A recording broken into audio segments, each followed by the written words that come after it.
નમસ્કાર. વાત છે ઇતિહાસની. ઇતિહાસની વાત કરીએ તો આજે તારીખ 26મી ડિસેમ્બરના રોજ ઇતિહાસમાં શું થયું હતું.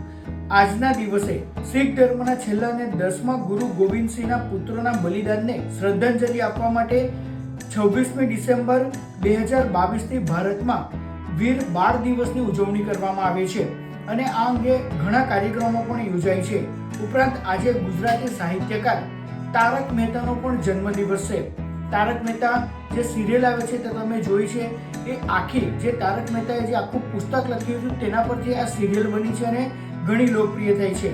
આ ઉપરાંત આજના દિવસે ક્રિકેટના ઇતિહાસમાં પણ એક નવો વિશ્વ વિક્રમ સર્જાયો હતો અને ઓસ્ટ્રેલિયાના જે મહાન લેગ સ્પિનર હતા શેન વોર્ન, તેમણે આજના દિવસે ટેસ્ટ ક્રિકેટના ઇતિહાસમાં 700 વિકેટ લીધી હતી. આજના દિવસનો આટલો જ ઇતિહાસ છે. આવતીકાલના ઇતિહાસ જોવા માટે તમે જોડાયેલા રહો કનેક્ટ ગુજરાત સાથે. ત્યાં સુધી મને રજા આપશો. નમસ્કાર.